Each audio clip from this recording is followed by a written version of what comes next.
It's 1892. Smith College in Massachusetts introduces women to a new game. It's basketball, a sport invented just a year before for men. Women's basketball was about to begin, starting a journey filled with obstacles, victories, and remarkable changes. Let's explore the interesting story of how women's basketball grew before the WNBA came to life in 1996.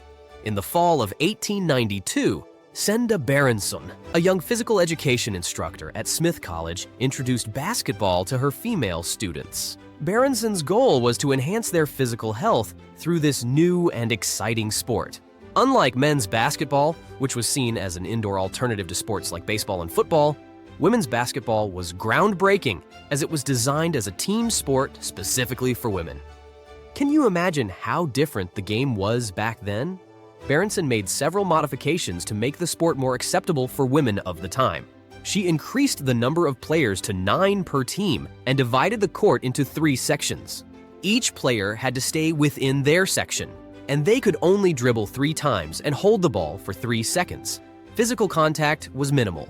No snatching or batting the ball away.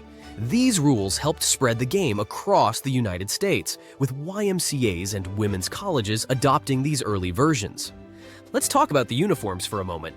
Early women's basketball was played with peach baskets and soccer balls, just like the men's game, but the attire was vastly different. Reflecting Victorian norms, women initially wore loose trousers covered by knee-length skirts, eventually evolving into bloomers over stockings. Despite men being forbidden from watching these games, the attire still drew public ridicule. Think about how difficult it must have been to play in such restrictive clothing, yet these women persevered and continued to push boundaries. By the 1970s, women's basketball had caught the attention of the International Olympic Committee. In 1976, women's basketball was included as an official Olympic sport, a significant milestone since men had debuted 40 years earlier. Around the same time, schools began complying with new laws against sex discrimination, further boosting support and interest in the sport. The Association of Intercollegiate Athletics for Women was crucial during this period, organizing competitions and promoting the sport at the collegiate level. Now, let's fast forward to 1978, when America's first professional women's basketball league, the Women's Basketball League, was founded. Despite its promise, the league struggled with financial issues and poor marketing. It expanded to 14 teams in 1980, but ultimately collapsed after just 3 seasons in 1981. This short-lived league is a reminder of the many challenges faced by early women's sports leagues.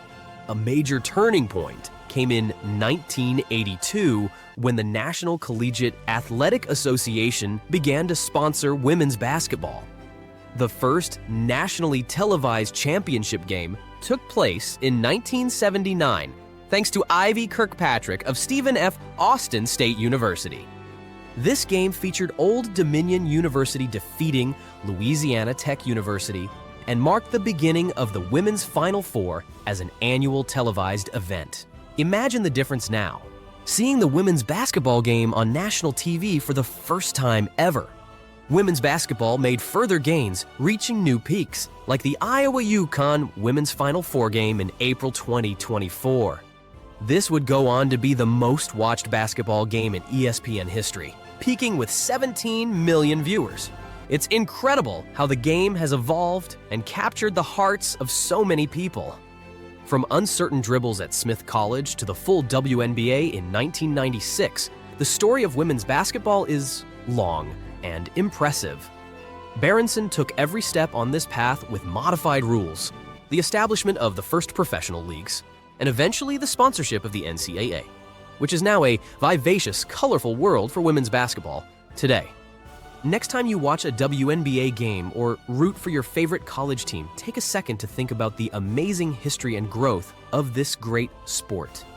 If you enjoyed the journey, don't forget to give a thumbs up and subscribe to the channel. Thank you for watching!